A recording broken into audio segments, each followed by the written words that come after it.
Estamos con la serie titulada Los Misterios de Dios. Los Misterios de Dios. Y los que traigan su Biblia, les pido que la abran en Mateo capítulo 27. Mateo 27. Y vamos a desarrollar el tema, el misterio del velo del templo. Esta serie se ha relacionado con los misterios. Dios encriptó sus secretos en este libro que se llama la Biblia. Entonces tú vienes a pasajes como Génesis y nos damos cuenta que ahí habla de una serpiente, que nos damos cuenta que no fue una serpiente literal, porque el Nuevo Testamento nos habla que esa serpiente es Satanás. Entonces hay muchos simbolismos en la Biblia que tenemos nosotros que comenzar a conocer y a interpretar para no caer en herejías. Llegamos al libro del Apocalipsis y nos olvidamos, ¿verdad? Porque son puros símbolos. Y todos los símbolos del Apocalipsis, los 7 sellos, los 7 ángeles, los candeleros, las 7 cabezas, los 10 cuernos, todos estos símbolos están interpretados por la misma Biblia en el Antiguo Testamento. Entonces, si queremos interpretar el Apocalipsis, tenemos que conocer el libro de Daniel, Zacarías, Joel, que son los libros relacionados con los símbolos del Apocalipsis. Venimos al Nuevo Testamento y encontramos a Jesús contando parábolas. ¿Qué son las parábolas? Son ejemplos que comparan algo con otra cosa. El sembrador salió a sembrar, sembró la semilla, una cayó junto al camino, otra en espinas y otra en las rocas. Y toda la gente que oía estas historias de Jesús se quedaban así. Qué bonito, parece un cuento para un niño, para dormirlo antes de que se duerma. Pero detrás de la semilla, de las espinas, de las piedras, del sembrador, se encontraban misterios. Se encontraban secretos de Dios escondidos detrás de un lenguaje común y corriente, por lo cual Cristo, con Mateo 13, agarra a los discípulos, se los lleva aparte y les dice: a ustedes, o sea, aquí a ustedes, les es dado el conocer los misterios del reino de Dios. Imagínense el privilegio que tenemos de poder leer la Biblia y comenzar a entenderla, simplemente porque tenemos al maestro de maestros, que es el Espíritu Santo. Entonces, una persona que venga a la Biblia y tenga 5 doctorados en filosofía y letras, en ciencias políticas, lo que tú me quieras decir, choca contra el lenguaje de la Biblia, porque es un lenguaje encriptado, es un lenguaje escondido. Es una sabiduría, dice 1 Corintios 2, escondida desde antes de la fundación del mundo para nosotros. ¿Quiénes somos nosotros?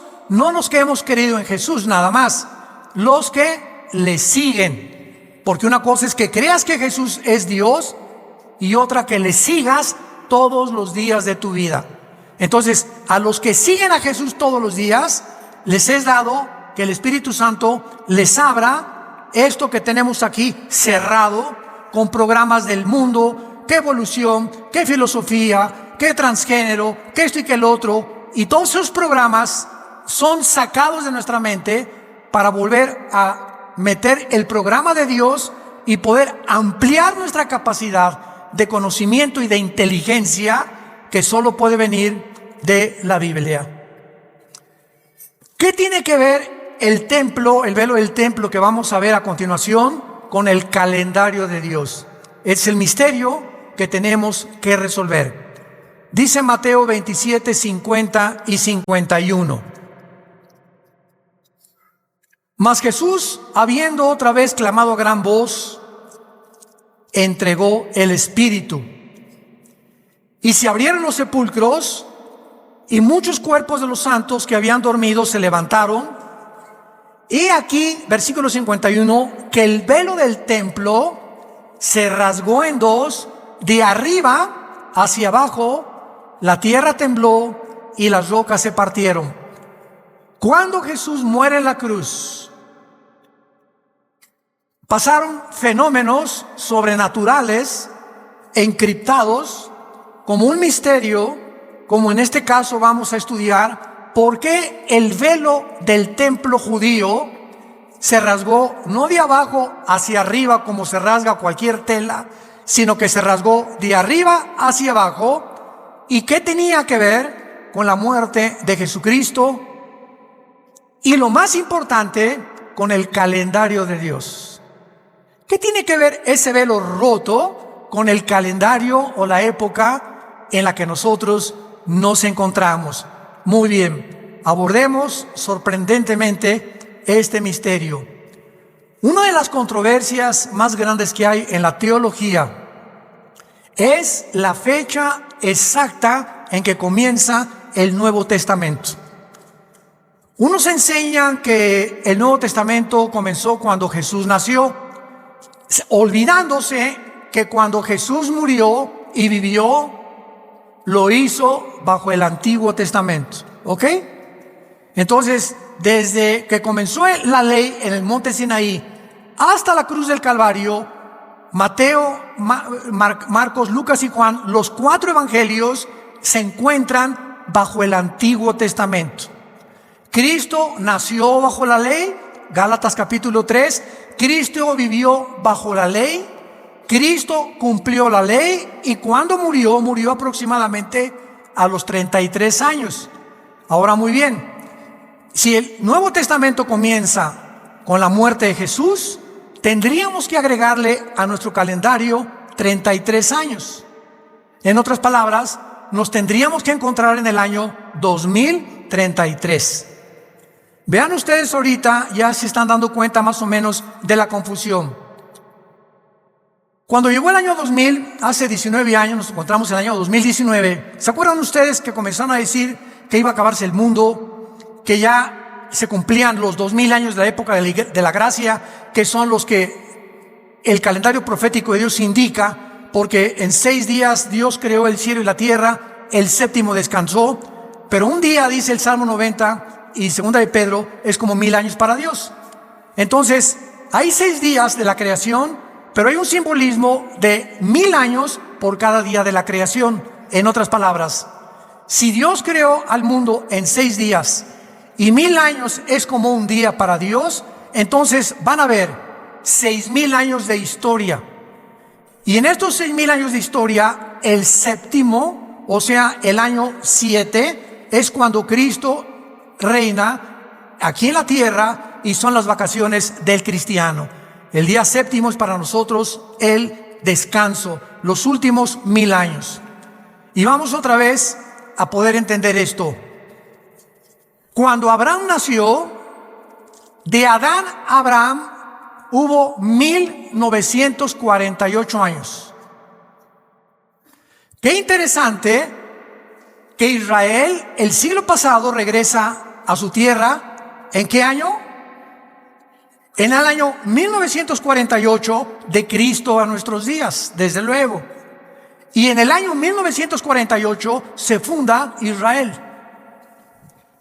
¿Coincidencia? Otra perlita, por ejemplo, otro botón de muestra.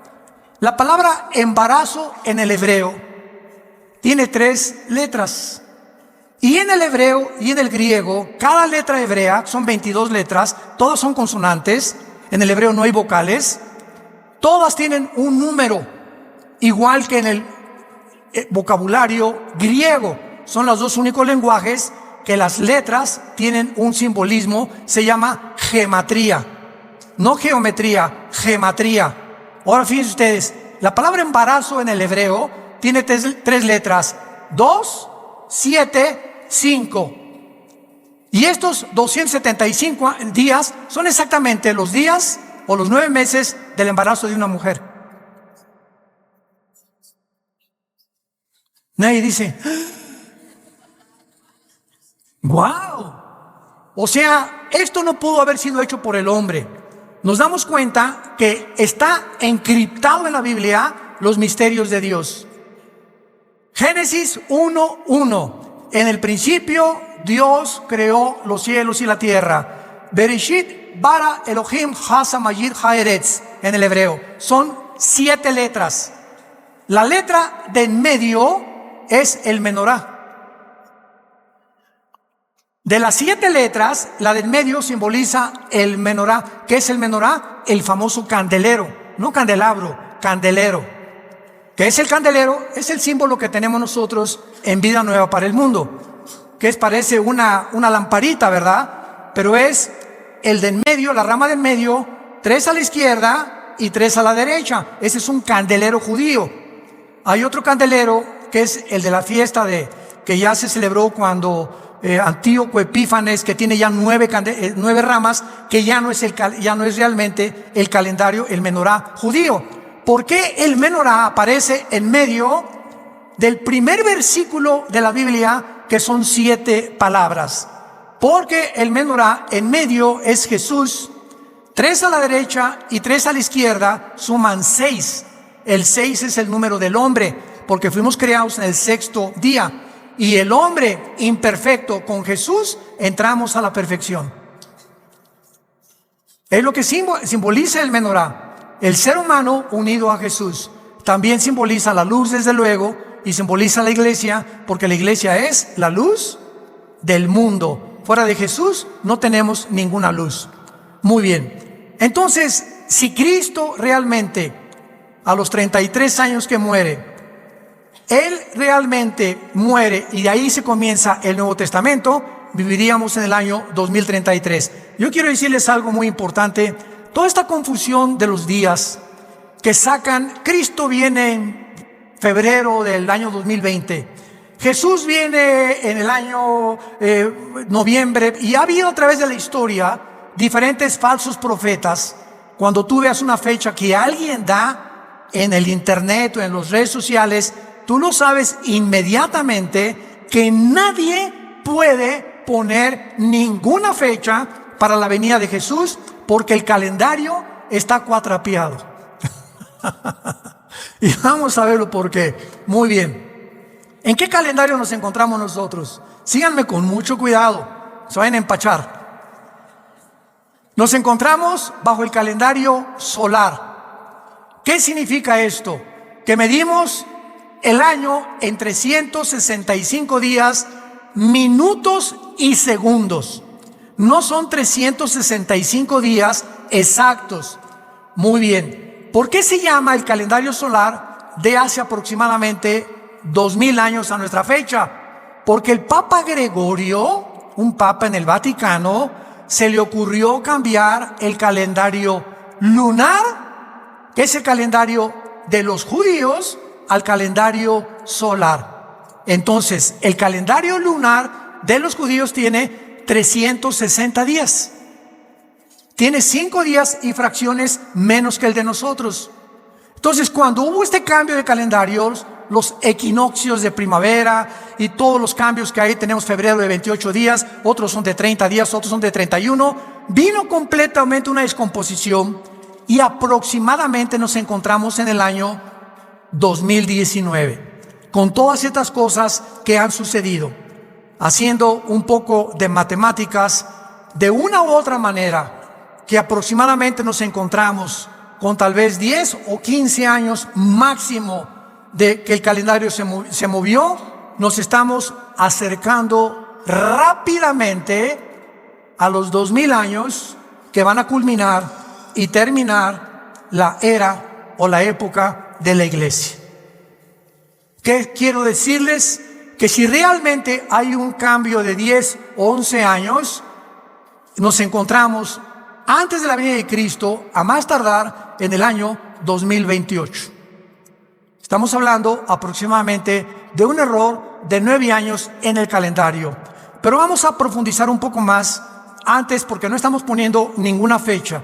Estamos viendo cómo están los años perdidos del calendario lunar al calendario solar. Lo único que sabemos es lo siguiente: de Adán a Cristo hubo 2000 años, 4000 años, perdón. Desde Adán hasta la cruz hubo 4000 años. Faltan 2000 años, que son la época de la iglesia, que interrumpió el calendario del Antiguo Testamento.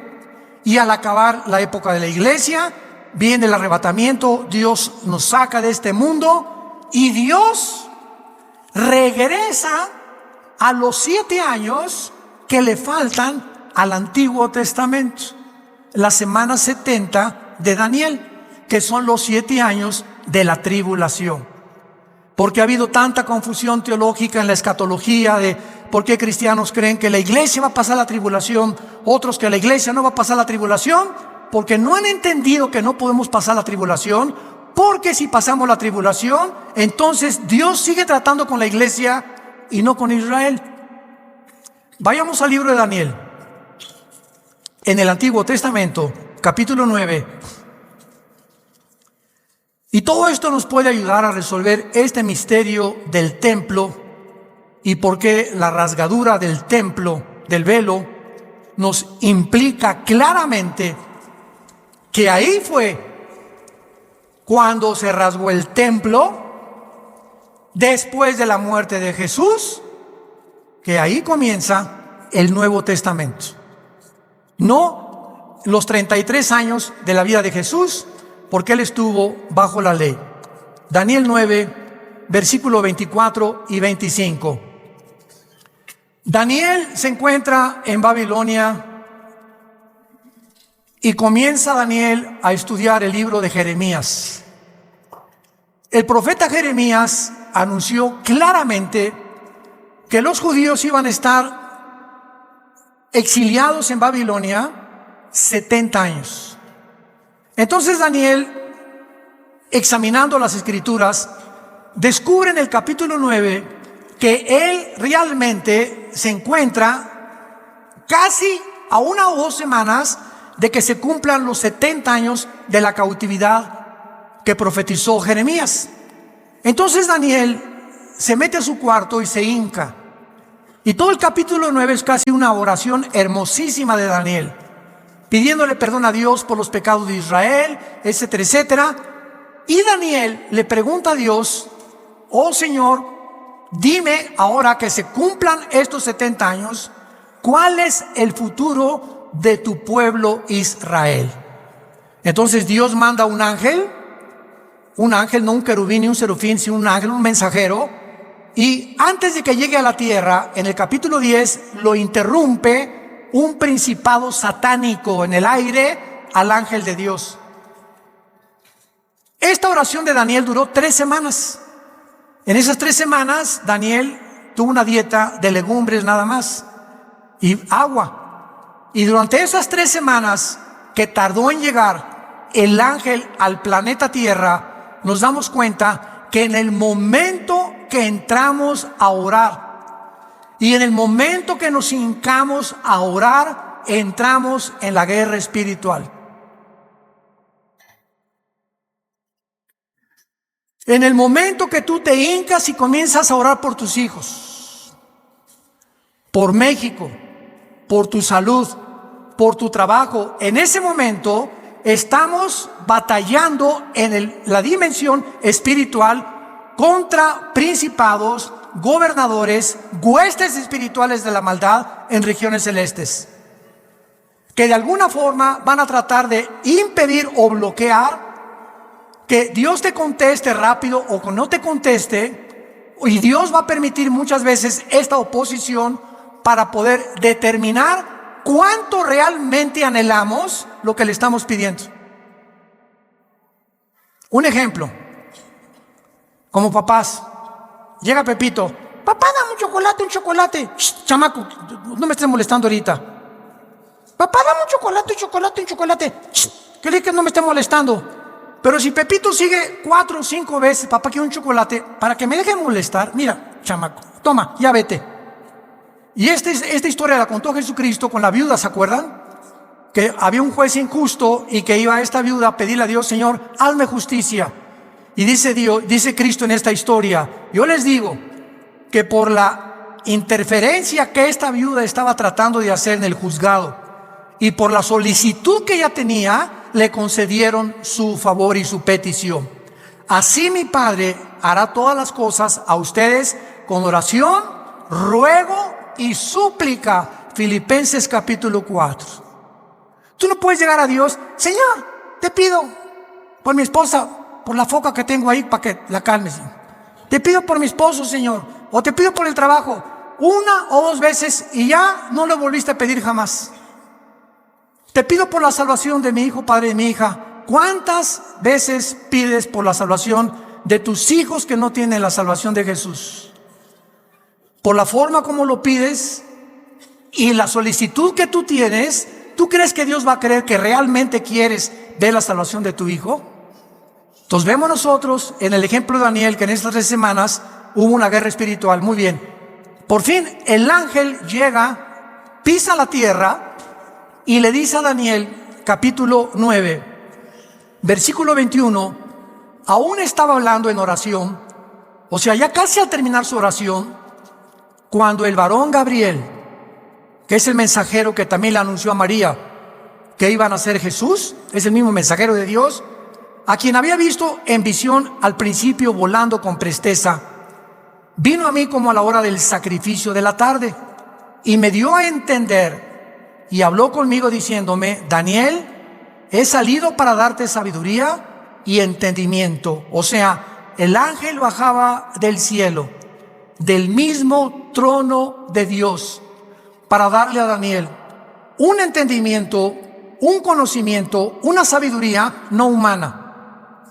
Le iba el ángel a declarar a Daniel cuál era el plan de Dios para Israel en el futuro. Al principio de tu ruego, versículo 23, le dice el ángel: me fue dada la orden y yo he venido para enseñártela porque tú eres muy amado. Entiende pues la orden y entiende la visión. Y del versículo 24 al 27 se encuentra la profecía más importante de todo el Antiguo Testamento, porque es la única vez en todo el Antiguo Testamento en el que Dios da la fecha de cuando Jesús iba a venir al mundo en su primera venida. Cosa que en la segunda venida sigue velado en un misterio, cuando regresa Jesús. Y vean ustedes esta profecía asombrosa que nos ayuda a determinar el tiempo en que nos encontramos. 70 semanas, le dice el ángel, están determinadas sobre tu pueblo y sobre tu santa ciudad. Esta profecía es para Israel,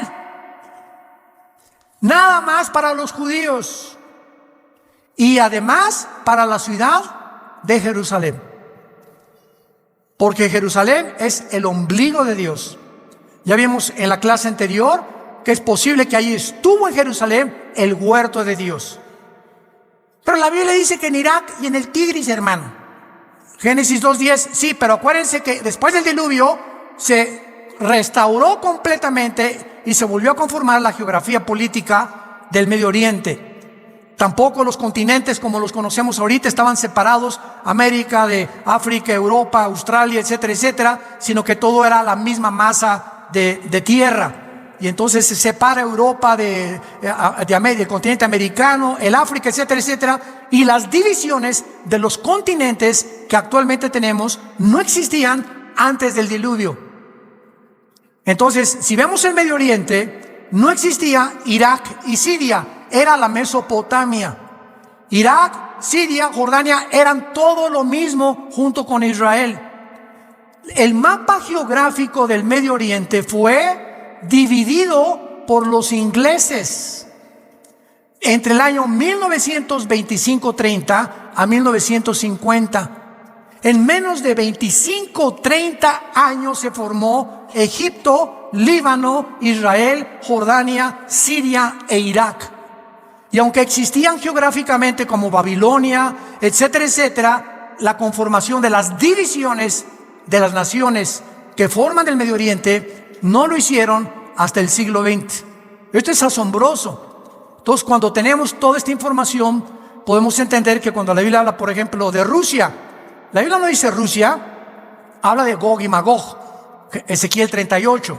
Y Magog es la tierra de los magogitas, que de acuerdo a Herodoto de acuerdo a Plinio y a Josefo, los historiadores judíos no cristianos, los magogitas descendían de los escitas, de los bárbaros, y formaron todo lo que es ahorita la zona geográfica donde se encuentra Rusia, con las 15 repúblicas musulmanas, excepto de Ucrania, que están alrededor de Rusia, que fueron divididas en 1990 con la caída del comunismo.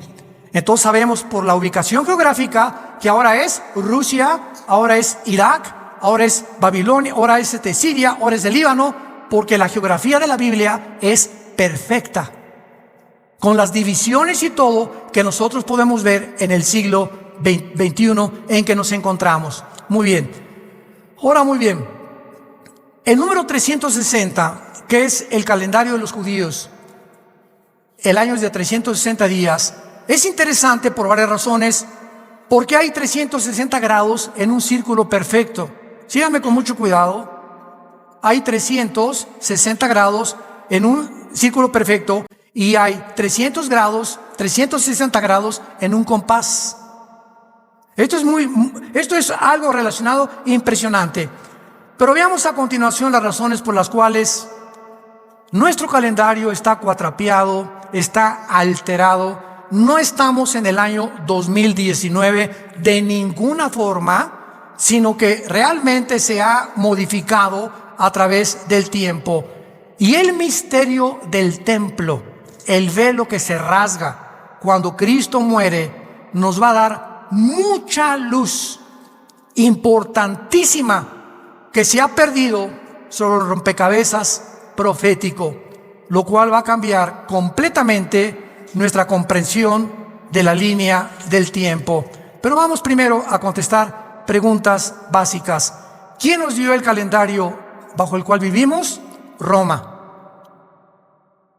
El Papa Gregorio cambió el calendario lunar que tienen los judíos y lo puso con el calendario solar. No fueron personas cristianas, sino los romanos, en su creencia del dios Solis, del dios Sol, y otras prácticas paganas que se agregaron a nuestro calendario. Ahora, ¿quién creen ustedes que ha usado los solsticios, los equinoccios y las eclipses del sol para medir los años y marcar las festividades paganas y religiosas? ¿Quién cree que inventó que ahora el 31 de octubre es Halloween? Que se va a aparecer el guasón. Todas estas, que el martes 13, por ejemplo, el viernes 13 también, que no pases debajo de una escalera y que en ningún hotel hay el piso 13 ni el cuarto número 13. Y vemos cómo están introducidas supersticiones en las costumbres paganas que vienen todas de Roma, porque se mezcló la religión con la brujería. Esto se llama, si lo quieres apuntar, sincretismo. ¿Qué es el sincretismo? La mezcla de la religión con el ocultismo, con la brujería. Por eso cuando entramos a una iglesia o religión budista o lo que tú quieras, incienso y misterio. Aquí está Dios, sales de Dios, ¡viva Zapata! Pero al entrar ahí, hay algo que encierra, porque se nos enseña que ahí está. Y ponen veladoras y ponen estas cosas y templos y gárgolas adornando los edificios, que son demonios. Los gárgolas son puros demonios, etcétera, etcétera. Pero hay una mezcla impresionante entre la brujería y la religión. ¿Por qué una bruja cree en Santo Tomás, en San Cristóbal, tiene a la Virgen María, tiene a Jesús y también tiene al diablo? ¿Por qué esa mezcla de lo santo con lo pagano? Se llama sincretismo. Porque hay muchas personas que son asesinas o borrachos, parranderos, jugadores, pero traen una medallota del Sagrado Corazón. Eso sí, ¿verdad? Y van a tomar miércoles de ceniza también. Porque Al Capone, porque Hitler amaba a los niños, porque se disfrazan de Santa Claus en diciembre y al otro día mata a 500 personas. O sabemos nosotros de qué forma se mezcla las tinieblas con la luz para poder confundir al ser humano y no ver claramente qué es bueno y qué es malo, sino simplemente zonas grises en el alma humana. ¿Quién han sido los que han usado los solsticios, equinoccios, eclipses para medir los años, etcétera, etcétera? Fueron los egipcios, los babilonios, los persas, los romanos, los druidas, los celtas, los incas, los mayas, los aztecas. Todos ellos eran guiados por la luna. Tenían el calendario de los judíos. Pero todo cambió, repito, hace aproximadamente 20 siglos. Ahora, el año profético de 360 días lo encontramos en la Biblia. En la Biblia no encontramos el calendario solar. Esto es asombroso, como lo vamos a comprobar. En el año basado en la rotación de la Tierra, que es un movimiento completo en 24 horas, nos da un día. Y el movimiento de la Tierra alrededor del Sol nos da un movimiento exacto de 360 días, no de 365 días. Los días y minutos y segundos que se le agregaron al calendario. ¿Cómo lo sabemos? Por ejemplo, vayamos rápidamente al libro del Apocalipsis y vean ustedes la forma como la Biblia maneja los días, los meses y los años. Por ejemplo, en Apocalipsis 11, versículo 2, se nos está hablando que la gran tribulación, esos 7 años que vamos a regresar a Daniel 9 de la profecía de las 70 semanas que se dieron en Israel, que son 70 semanas de años, estas semanas son de 360 días, e Israel tenía el calendario de 360 días, y cuando la Biblia menciona en Apocalipsis 11:2, el patio que está fuera del templo, déjalo aparte. No lo midas porque ha sido entregado a los gentiles y ellos hollarán la ciudad santa 42 meses.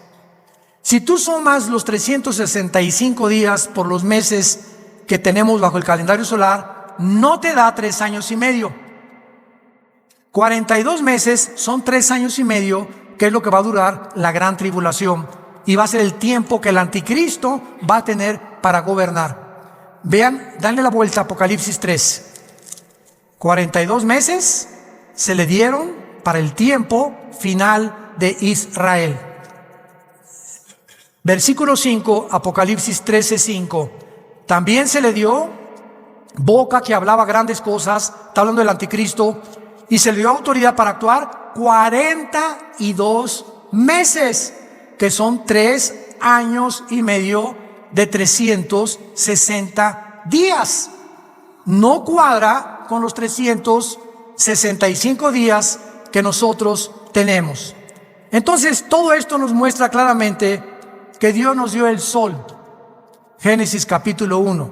Nos dio la luna, nos dio las estrellas y la creación para que sirvieran de señales y de estaciones, como dice Génesis 8:22 y el Salmo 89:37. Dios nos da los astros para que midamos el tiempo. Síganme con mucho cuidado.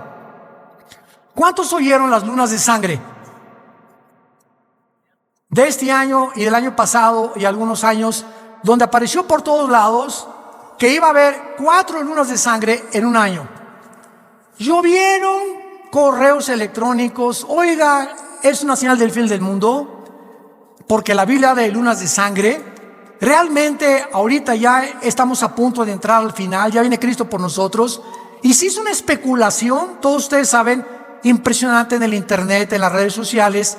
¿Cuál fue el error de todas estas personas que se atrevieron, se adelantaron a decir que eran señales de los últimos tiempos? En primer lugar, solo 3 veces en la Biblia se mencionan las lunas de sangre. Joel capítulo, lo vamos a ver ahorita, Joel, el libro de los Hechos y el Apocalipsis, y Mateo 24 y el Apocalipsis. Veamos rápidamente, por ejemplo, que cuando se mencionan las lunas de sangre relacionadas con los últimos tiempos, tienen que ir acompañadas de un eclipse solar. Si aparecen lunas de sangre independientes de eclipse solar, no son las señales del fin del mundo. Y las lunas de sangre que aparecieron en los meses y años pasados no estuvieron relacionadas con eclipses del sol. Veamos, por ejemplo, esto en Isaías capítulo 13, en el Antiguo Testamento, que son pasajes donde están hablando del fin del mundo. Isaías 13, del 9 al 10. He aquí el día de Jehová. Ojo, cada vez que ustedes, estudiantes de la Biblia que me escuchan, cada vez que ustedes vean en el Antiguo Testamento la frase el día de Jehová, el día del Señor o el día de la ira, siempre, sin excepción, se refiere a los 7 años de la tribulación o a la semana 70 de Daniel, que no hemos acabado de poder especular y de poder investigar. Entonces, el día de Jehová son los 7 años que vienen al mundo de la tribulación. He aquí viene de indignación, ardor, de ira para convertir la tierra en soledad, raer de ella a los pecadores, por lo cual las estrellas de los cielos y sus luceros no darán luz, el sol se oscurecerá al nacer y la luna no dará su resplandor. Aquí está hablando de ¿cuándo? Del tiempo de la tribulación. Ahora vayamos al libro de Joel. Y aquí es donde nos da la clave Joel y el libro de los Hechos acerca del gran error que se cometió de asociar las pasadas lunas de sangre con el fin del mundo. Dice en Joel capítulo 2, versículo 29 al 31. Y también sobre los siervos y sobre las siervas derramaré mi espíritu en aquellos días, y daré prodigios en el cielo, en la tierra, sangre y fuego y columnas de humo. Mucha atención. El sol se convertirá en tinieblas y la luna de sangre. Esta es la primera vez en el Antiguo Testamento que se asocia una luna de sangre con un eclipse de sol. Y vamos a ver lo que nada más 3 veces aparece en toda la Biblia. En Isaías ya vimos que son luceros y todo, y nunca aparece la luna de sangre. Pero aquí aparece el sol con la luna de sangre antes que venga el día grande y espantoso de Jehová. ¿Cuándo va a ser esto? Antes de la segunda venida de Cristo, no antes del rapto. Antes del rapto no hay señales de nada. Va a haber muchas cosas, ovnis y tonterías que vamos a ver, y hologramas y descomposiciones de la luz que van a ver, etcétera, etcétera, pero ninguno está asociado con la venida de Cristo. Son para las personas que estén ya ahí en el tiempo de la tribulación, que van a poder discernir estas señales y darse cuenta que Cristo está a la puerta. El rapto es inminente, sin ninguna señal. Ahorita saliendo, ahorita puede Jesús venir por nosotros. Mañana podemos desaparecer millones de personas del mundo sin que nadie sepa por qué nos fuimos. Y van a poder decir que nos llevaron los extraterrestres, los ovnis, el Islam va a estar feliz, Alá nos hizo justicia, se fueron todos aquellos que estaban en contra del Islam. Va a haber cantidad de especulaciones, pero estamos demostrando que estas lunas de sangre están asociadas con antes de la venida de Cristo. No nos espantemos de las noticias que se puso esto y que se puso aquello, porque nosotros no tenemos señales antes del rapto de la iglesia. Veamos esta primera profecía en Hechos capítulo 2, en el Nuevo Testamento. En Hechos capítulo 2, el apóstol Pedro está explicando cuando se forma la iglesia, no el Nuevo Testamento. Vamos a ver, el Nuevo Testamento comienza cuando se rasga el velo, la iglesia comienza en Pentecostés. Aquí en Hechos 2 nace la iglesia. Y entonces Pedro toma la profecía que acabamos de leer de Joel y la comienza a interpretar en este pasaje, como dice en el versículo 17. Y en los postreros días, está Pedro explicando qué pasó en Pentecostés. Dice Dios: derramaré mi espíritu sobre toda carne, vuestros hijos y vuestras hijas profetizarán, Vuestros jóvenes verán visiones, vuestros ancianos soñarán sueños, y de cierto sobre mis siervos y sobre mis siervas en aquellos días derramaré mi espíritu y profetizarán. Hasta ahí le ponemos pausa. Pedro está diciendo que la profecía de Joel se va a cumplir y se cumplió en Pentecostés, en la época de la iglesia. Vean ustedes, ahora el espíritu no es sobre los judíos nada más. La nueva época de la gracia que vivimos, el Espíritu Santo es para italianos, mexicanos. Ya no hay nadie que se pueda decir yo soy judío o estoy en Cristo. ¿Por qué? Porque estamos en Cristo, todos los bautizados por el Espíritu Santo. En el Antiguo Testamento no se daba el Espíritu Santo a los gentiles. Fue el problema que los apóstoles tuvieron, porque ahora veían que los gentiles, los que no eran judíos, tenían al Espíritu Santo. Unos hablaban en lenguas y otros tenían señales de milagros, para que pudieran explicar que realmente tenían al Espíritu Santo. Y dice a continuación el apóstol Pedro: vuestros hijos y vuestras hijas profetizarán. Profetizar en el Nuevo Testamento no es decir cosas del futuro. Pues mira, el próximo domingo va a venir una muchacha de verde, esa va a ser tu novia. Me dice el Espíritu Santo que un presidente de Sudamérica va a caer, o que este gobierno va a dejar de existir, o va a haber un terremoto. Nada de lo que alguien anuncie como un evento del futuro es bíblico, porque todo lo que Dios tenía que decirnos del futuro aquí está ya escrito. Profetizar bajo el Nuevo Testamento, 1 Corintios 14:3, es hablar para edificar, para consolar y para exhortar, no para anunciar cosas futuras. El profeta del Nuevo Testamento eres tú y tú y tú y tú y yo. ¿Por qué? Porque el profeta del Nuevo Testamento es el que anuncia lo que ya está escrito. El Señor dice, y si alguien me dice tengo palabra para ti, o alguien me dice hermano debe palabra para mí, le digo aquí está. ¿Quieres palabra? Aquí está en la Biblia. Yo quería una palabra especial. Aquí está, no seas flojo y lee la Biblia para que Dios te la dé. Entonces, esta profecía, si no la entendemos, pues hay tantas malas interpretaciones que se han hecho. Y ahora pues dice que verdad que hay profetas mujeres, ahora hasta apóstoles mujeres ya hay, Virgen de todos los santos.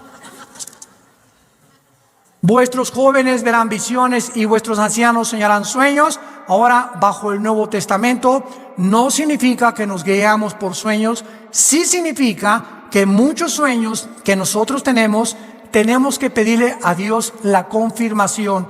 Si un sueño se repite más de 2 veces, puede ser que sea de Dios. Y siempre que tenga su relación o esté apoyado o respaldado por el filtro de la palabra de Dios. Ahora vean ustedes lo que dice en el versículo 19 al 21, que esto se va a cumplir antes que venga Cristo, lo vamos a demostrar. Y daré prodigios arriba en el cielo, señales abajo en la tierra, sangre y fuego y vapor de humo. El sol se convertirá en tinieblas y la luna de sangre. Esta es la segunda vez en la Biblia que se asocian la luna de sangre con el eclipse solar antes que venga el día del Señor. ¿Cuál es el día del Señor? El tiempo de la tribulación. Antes que venga Cristo por segunda vez, estas señales se van a ver. Estas señales tú y yo no las vamos a ver. Adiós mundo cruel, ya nunca te veré. Adiós, nos desaparecemos completamente. Y ahora para terminar, veamos nosotros entonces el inicio del Nuevo Testamento. Muy bien. El tabernáculo era un rectángulo donde en Éxodo 25 Dios le dijo a Moisés: constrúyeme un tabernáculo o una tienda de campaña para que yo habite en un cuarto. El tabernáculo era un cuarto, el lugar santísimo. Y aquí en este cuarto había un velo. Y junto al velo, o sea, el otro cuarto era el lugar santo. En el lugar santo entraban todos los sacerdotes, descendientes de Aarón y de la tribu de Leví, nada más. Pero en el lugar santísimo, ahorita esta semana se celebró Yom Kippur en Israel, el día de la expiación, que se celebra en septiembre, octubre. Y entonces el sacerdote en el lugar santísimo solamente podía entrar una vez al año, entraba al lugar santísimo, nada más una vez al año en Yom Kippur, en la fecha que está celebrando ahorita en Israel.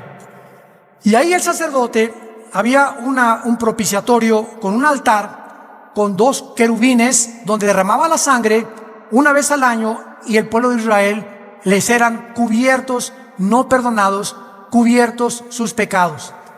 Cuando Cristo muere, el velo que separaba el lugar santo del lugar santísimo se rompió de arriba hacia abajo, indicando y simbolizando el Espíritu Santo, que ahora ya no era una sola persona el que podía interceder por nosotros, sino que cuando Cristo muere en la cruz, se rompe el velo, dándonos a entender, Hebreos 10, que ahora la entrada al lugar santísimo, al trono de Dios, es para todos.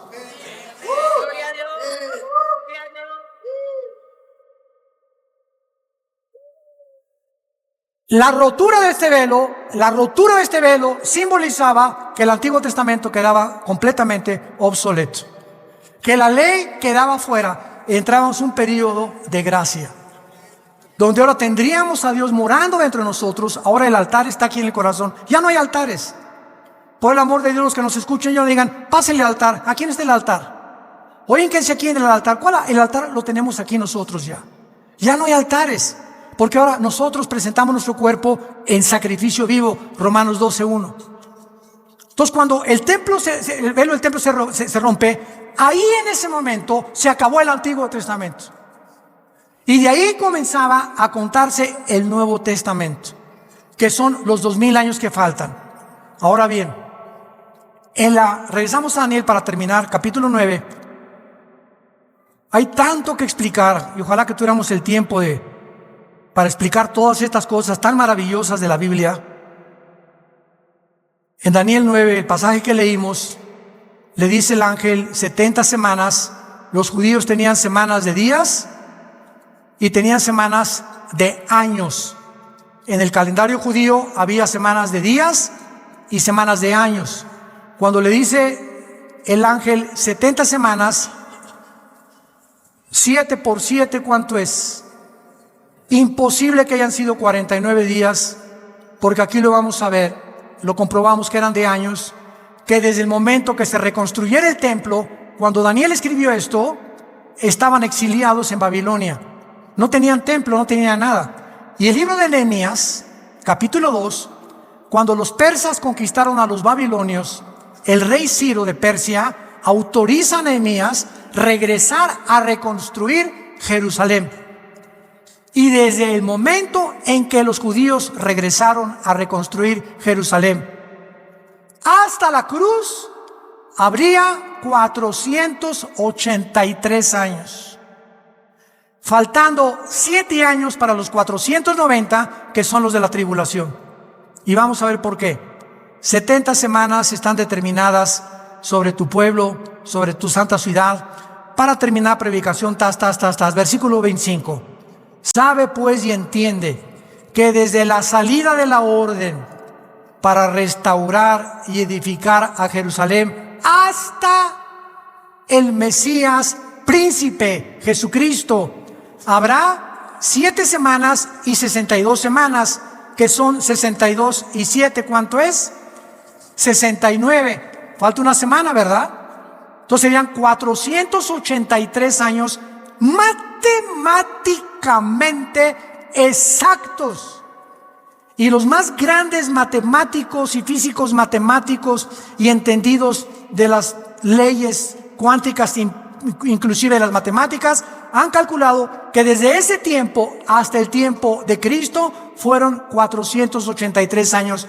Y fue en el momento exacto cuando Cristo entra a Jerusalén montado en un burrito. El domingo famoso de Ramos.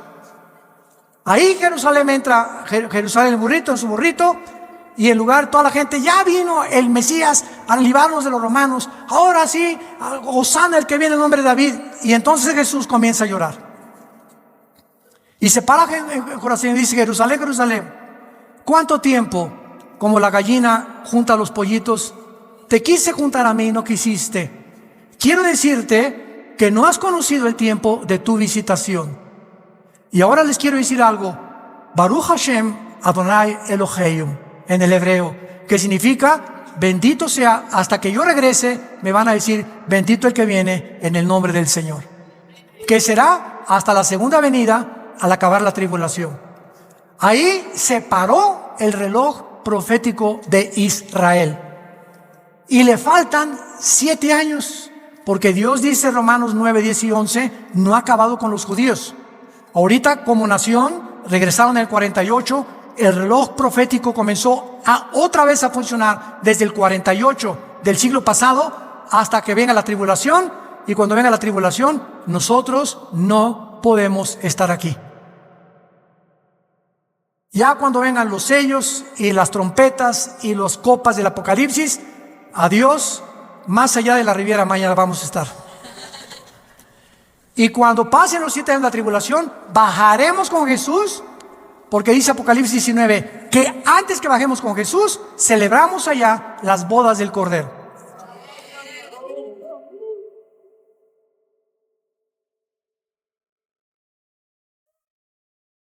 Y para terminar, para los que creen que el rapto y la segunda venida es el mismo evento, están lejísimos de la interpretación de la palabra de Dios. Porque claramente en Apocalipsis 19 dice que las bodas del Cordero son antes que bajemos, cuando Cristo baja a juzgar al anticristo y a destruir a los ejércitos del anticristo. Así que el rapto tiene que venir antes, porque los 7 años le pertenecen a Israel y no a nosotros. Y la pregunta final es, ¿en qué tiempo nos encontramos? Yo se los digo con todo mi corazón. Dice Mateo 24, cuando Cristo contesta las preguntas, danos señal de tu venida, ¿cuándo vas a venir? O del fin del mundo. Cristo dice, oirán de guerras y rumores de guerras, se levantará nación contra nación. Hasta el siglo XX son las primeras 2 guerras mundiales. No es hasta el siglo XX, siempre ha habido guerras. Dice el Instituto para la Investigación de la Paz en Suecia y Estocolmo que de todos los 6.000 años de historia que llevamos aproximadamente, ha habido 25 años de paz. De 6.000 años de existencia, 25 años de paz. El mundo ha sido historia de guerras, toda la historia y todas las épocas. Guerras, golpes de estado, revoluciones, divorcios, pleitos, todo ha sido lo que hemos visto hasta ahorita. Y dice la Biblia para terminar, y esto será el principio de los dolores. ¿Dónde nos encontramos? Se los digo sinceramente, nos encontramos entrando al principio de los dolores. Y las evidencias más grandes son los cambios climatológicos. El planeta Tierra tiene una neumonía terminal. Todo está ya contaminado, ya no hay primavera, verano, otoño, invierno. Pero el termómetro de Dios en la moral es el matrimonio. Y cuando hemos llegado a redefinir el matrimonio, ya no es entre un hombre y una mujer, ahora es entre hombres y entre mujeres, hemos llegado al final de la historia. Porque es el matrimonio el fundamento de la sociedad. La familia es la que forma una nación, y una sociedad está formada por familias. Por eso es la institución más santa y más sagrada que existe, el matrimonio.